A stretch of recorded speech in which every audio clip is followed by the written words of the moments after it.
Sabe-se que 3 recenseadores com a mesma capacidade de trabalho entrevistam 360 pessoas em 8 dias. O número de dias que 2 desses recenseadores levarão para entrevistar 510 pessoas é... Então, veja, ele nos dá uma situação onde ele diz uma quantidade de recenseadores, ele vai dizer a quantidade de pessoas que eles vão entrevistar e quanto tempo é necessário para isso. E aí, então, ele faz aqui uma situação hipotética, onde ele nos dá outra quantidade de recenseadores, certo?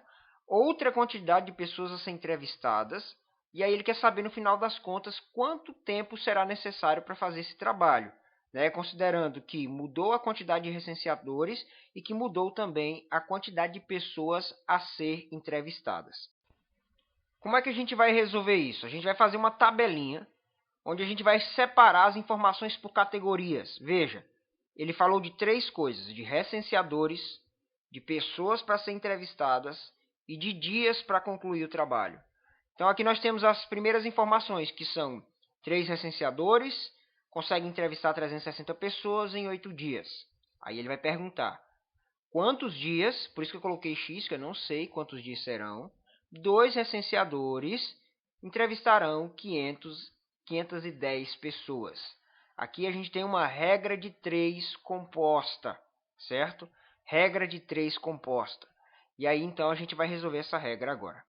Esse é o modo que a gente monta a regra de 3 composta. E eu vou explicar ela para você. Em primeiro lugar, você vai pegar aqui a coluna que tem o valor que você desconhece e você vai transformar ele numa fração. 8 dividido por x.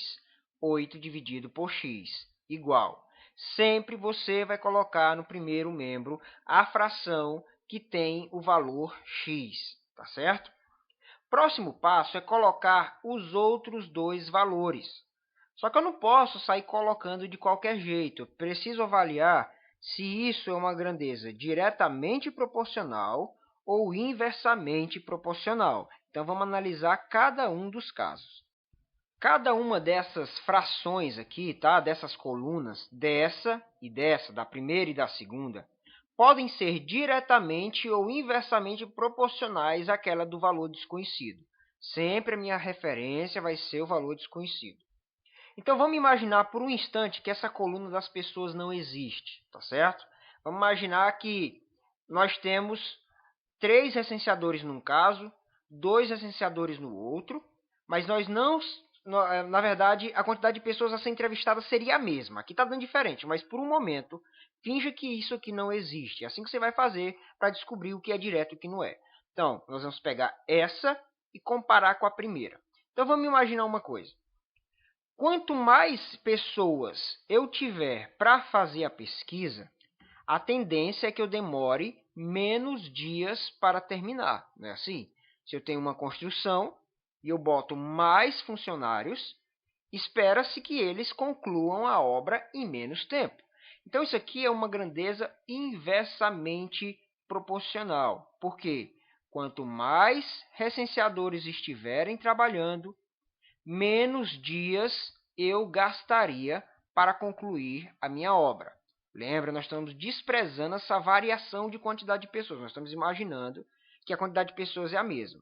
Então, nós temos aqui uma grandeza inversamente proporcional. Quando eu aumento os recenseadores, eu diminuo o tempo para terminar esse serviço. Se eu diminuo o tempo que as pessoas têm para terminar o serviço, eu preciso, então, de mais pessoas para conseguir cumprir o prazo. Regra de 3 inversamente proporcional aqui. Assim, ao invés de colocar 3 sobre 2, a gente coloca 2 sobre 3, porque é inversamente proporcional. Bom, isso aqui, essa fração, veio da comparação dos recenseadores com os dias. Agora, vamos analisar as pessoas entrevistadas com os dias. Então, vamos imaginar que a quantidade de recenseadores é a mesma, não importa a quantidade. É a mesma quantidade de recenseadores, ok? Pensa comigo. Se eu aumentar a quantidade de pessoas a ser entrevistadas, isso significa que eu vou levar mais dias para terminar esse serviço. Quanto mais gente para entrevistar, mais tempo eu gasto. Quanto menos gente para entrevistar, menos tempo eu gasto. Ou seja, quando eu aumento um, o outro aumenta. Quando eu diminuo um, o outro diminui. Então, isso aqui é uma regra de 3 diretamente proporcional, porque elas vão no mesmo sentido. Assim, eu não vou rodar essa fração. Ela vai ficar exatamente igual aqui, ó, 360 dividido por 510. Então, perceba, é isso que você tem que analisar. Se for inversamente proporcional, quando você aumenta um e o outro diminui, então significa que você tem que rodar a fração. Sempre essa aqui é a nossa base, você não roda ela, e aí você vai julgar se roda ou não as demais. Quando é inverso, roda. Quando não é inverso, não roda. Bom, agora a gente vai resolver então. Veja, aqui você tem essa fração que você preserva, e aqui você tem uma multiplicação de frações. Em multiplicação de frações, você multiplica o de cima com o de cima e o de baixo com o de baixo. Só que antes de fazer isso, veja, tem um zero em cima e um zero embaixo. Então, você pode cortar esse zero aqui, certo? Fingir que ele não existe, fica só 36 sobre 51. Assim, 2 vezes 36, 72. Dividido por 3 vezes 51, dá 53, certo? E agora, em igualdade de frações, a gente multiplica cruzado, certo? Então, a gente multiplica esse com esse e esse com esse. É bom começar pelo x.